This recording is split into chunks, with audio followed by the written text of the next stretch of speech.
Hello everyone, I'm back to continue the crazy and frustrating discussion about AI in education. Now, if you've seen my previous videos, you know I'm quite negative about AI, and essentially I think it's going to be the problem of our times, okay? And it's especially a problem for those in the fields of education. In this video, I want to start with my main point and declaration. Just like with smartphones, AI should be banned in all schools across America and I guess across the world. It should be done immediately so we can take the necessary time needed to properly confront this modern nightmare. Currently, we're in the wild west of AI technologies. This time is filled with corporations desperately doing everything they can to get their product into the daily lives of people before it can be properly regulated or understood. And that's honestly the truth of it. It's much harder to implement new protections and new restrictions on things that are currently already in use by millions and millions of daily users. We are currently experiencing this with smartphones in schools, but more on that later.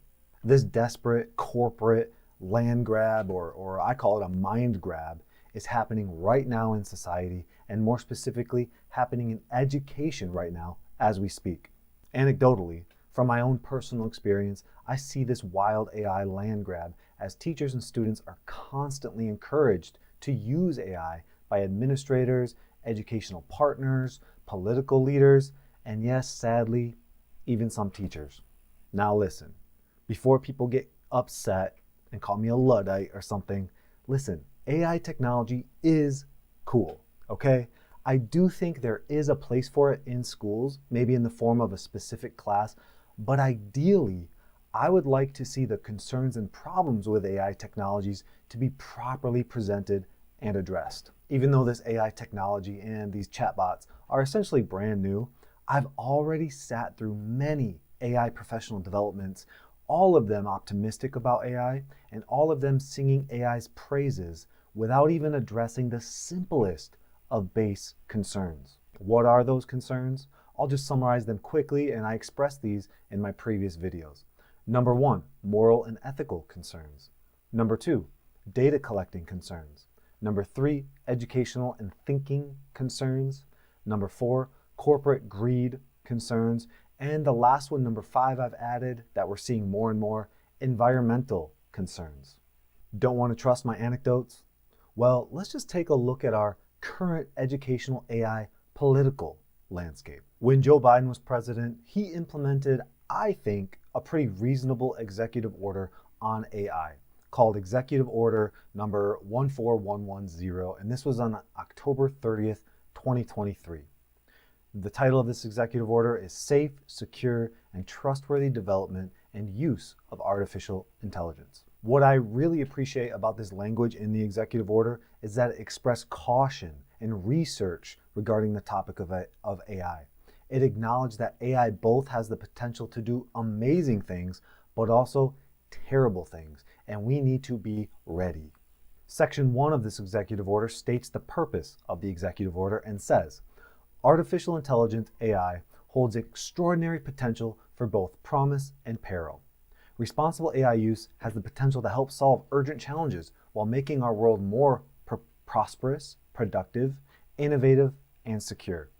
At the same time, irresponsible use could exacerbate societal harms such as fraud, discrimination, bias, and disinformation, displace and disempower workers, stifle competition, and pose risks to national security. Harnessing AI for good and realizing its myriad benefits requires mitigating its substantial risks. This endeavor demands a society-wide effort that includes government, the private sector, academia, and civil society. Now, let's compare that executive order with the executive order of our newly re-elected president, felon, civilly liable sexual assaulter, and enemy of public education that wants to destroy the Department of Education, Donald J. Trump. His administration rescinded Biden's executive order and provided their own on AI, specifically AI in education. This is Executive Order number 14277, signed on April 23rd, 2025, and it's titled Advancing Artificial Intelligence Education for American Youth. This executive order, in my humble opinion, appears to be completely written by tech giants whose goal is to further land grab and mind grab and just get their corporate grips on the brains of students and teachers in schools.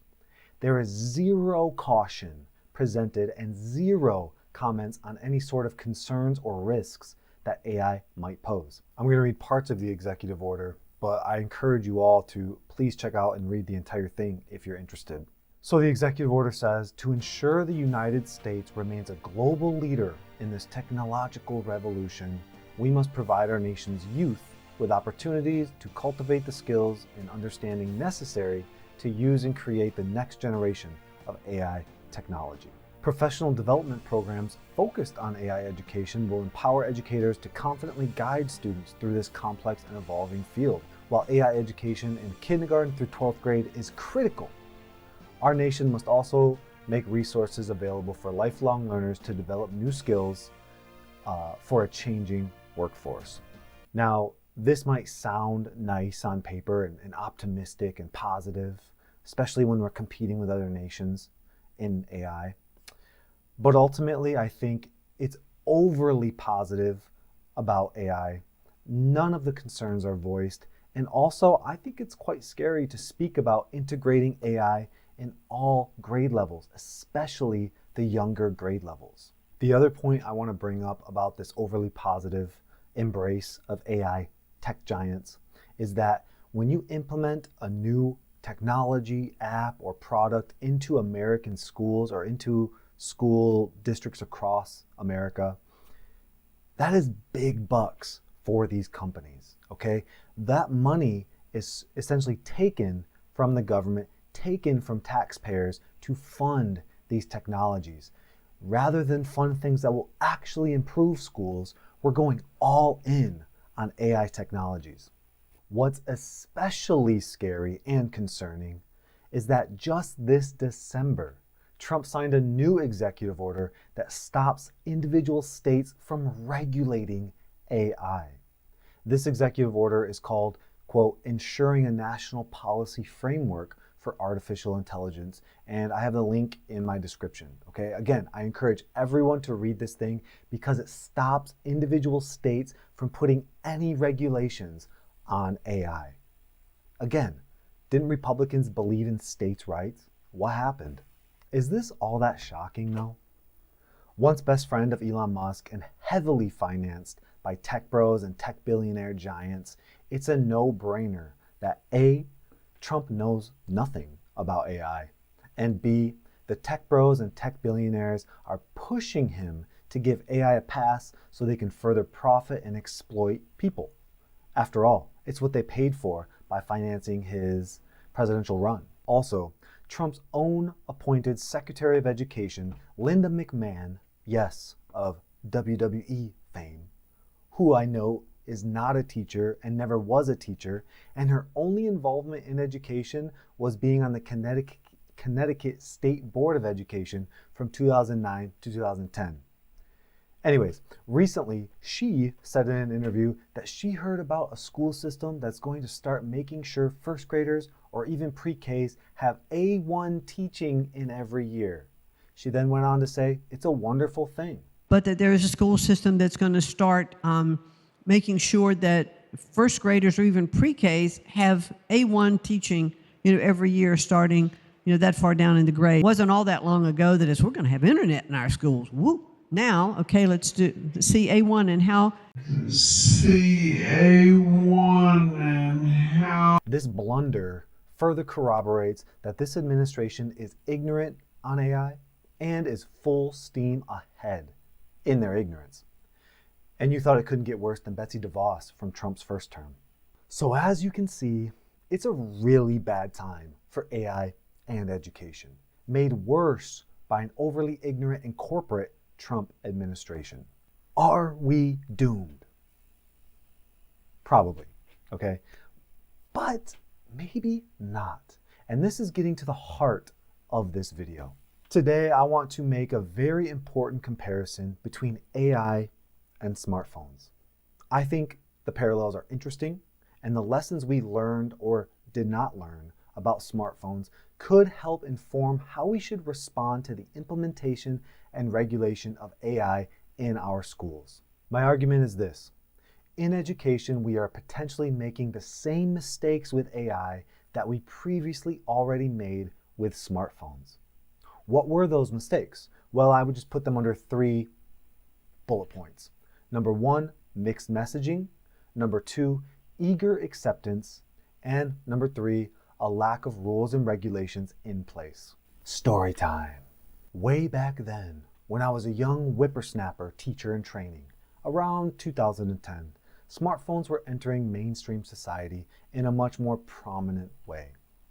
In my classes and in my teaching, smartphones were essentially zero in elementary, pretty rare in middle school, but becoming much more popular in high school. During that time, the messaging around smartphones overall was very mixed. Some teachers expressed concern, but many teachers saw smartphones as a new opportunity to improve education and engage students in a new and powerful way. In fact, many of the exact same arguments that are currently being used for AI were used for smartphones at the time. Arguments that I shared in my second video, such as, use them in class to engage students. They are the way of the future, why fight it? Or, they're going to use them anyways, am I right? We need to teach them how to use it responsibly. And yes, my favorite, it's just like the calculator. I attended numerous professional developments about ways to use smartphones to engage students. Examples such as you can use different apps for students to review for quizzes and play educational games. You could have students use smartphones to take notes and organize their schedule. You could even have students scan QR codes throughout your lesson to watch videos and supplement their learning with extra materials.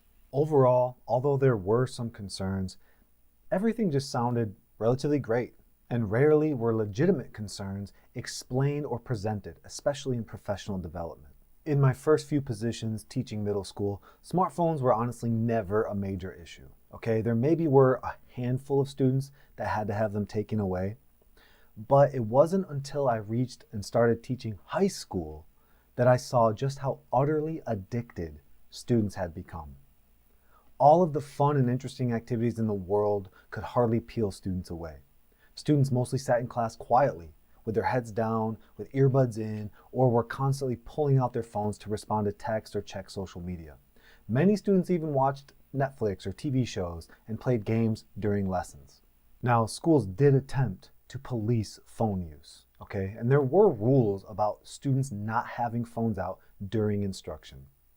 But ultimately, there was zero support for enforcing these rules, and teachers were often on their own in dealing with these situations, with rules and strictness wildly different between classrooms.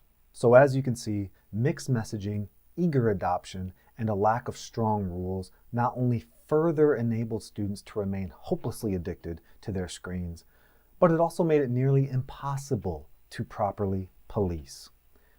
Sadly, I think we're seeing more and more the consequences of phone and screen addiction in students, especially now in our younger grade levels. Currently, there's more and more research, studies, and books being published that are drawing attention to the smartphone, social media, screen addiction issue. Just to name a few of my personal favorite books on the topic, I would highly recommend checking out Stolen Focus by Johann. Also, another book that's becoming huge is The Anxious Generation by Jonathan Haidt. In Haidt's book specifically, he details the damage smartphones and social media has done to students, such as increased depression and anxiety, a reduction in attention spans and critical thinking skills, increased addictive behavior towards screens and smartphones and even games, and an overexposure to toxicity, cyberbullying, and societal pressure. And there's so much more. To help fix these issues, Haidt recommends 4 main rules or norms that we should implement in society. They are, number 1, no smartphones before high school. Number 2, no social media before the age of 16. Number 3, phone-free schools, so no phones allowed at schools at all. And number 4, more free play and responsibility in the real world for young adults, teenagers, and children. In general, there has been a huge wave of awareness or consciousness raising on these issues from teachers, parents, scientists, think tank groups, politicians, and leaders across America. Simply put, there is now hope. More and more schools, districts, and states are announcing new laws to completely ban smartphones from schools. For example, I currently right now teach in New York State, and legislation was just passed to completely ban phones from all schools. So starting this most recent school year, 25-26, students could not bring their phones to school. And if they did, they had to lock them away before entering the building or before entering classes.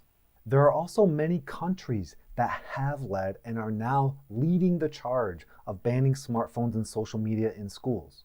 Countries like South Korea, the Netherlands, Australia, Ireland, Greece, Finland, and France, they all are updating and strengthening their their phone and social media bans in schools. Anyways, my point is this, okay? Smartphones really became quite prominent around like 2010-ish, okay? They're really getting implemented in our society. And it's taken this long, basically 15 years, for governments and leaders to even begin to fully regulate and pass legislation on banning smartphones in schools. Just think of all the damage that has been done in those 15 years. Think of all the attention spans and learning destroyed by greedy companies whose goal was to increase screen time and increase dollars in their pockets. They won the Wild West land grab of smartphones, and we are now scrambling years later to right the wrongs that we allowed to happen, that I allowed to happen in our schools. So let's bring this back to AI. I think the same mistakes with smartphones that we now know were mistakes are currently being made with AI. We are currently in the beginning of the AI corporate land grab to our detriment. Rather than taking on a cautious and stern approach with AI, or just simply waiting until information and studies have been done on this technology, administrators in schools are actively involved in the same overpromotion, naive assumptions, and mixed messaging that caused the smartphone mess that we are in now. Although there is some change, overall, public schools and colleges are not prepared at all for the massive tidal wave of AI cheating and AI over-reliance from students. There's little to no specific and clear rules or regulations in place about AI, and I think most damaging of all, the dangers of AI are not being properly communicated with students. Also, another thing to note that I've encountered a lot is that parents are often in the dark about what the heck AI even is and how students can use it to cheat. And lastly, I just want to add from my own experience, I truly believe that online schools are essentially screwed, okay? They are, in this AI world, becoming a joke. They truly lack the resources necessary, I think, to fully ensure that a degree received from an online course or class has any merit at all. If anything, schools and administrators seem to be on a promotional tour with AI and are scheduling more and more AI professional developments singing AI's praises while conveniently leaving out all of the major areas of concern. In fact, so far, I have seen none of these major concerns being addressed school-wide at all. Heck, if schools even took the time to dispel these concerns and address them head-on, I would feel better. They haven't, they won't, and in my humble opinion, we will look back on the time of now, 2025 and 2026, and we will realize we messed up.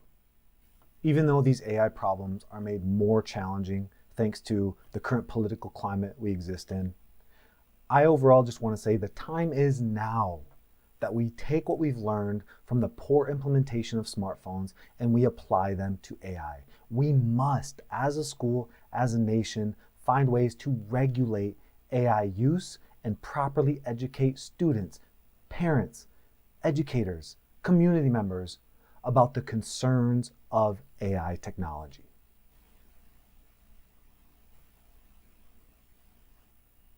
Thanks for watching. Bye.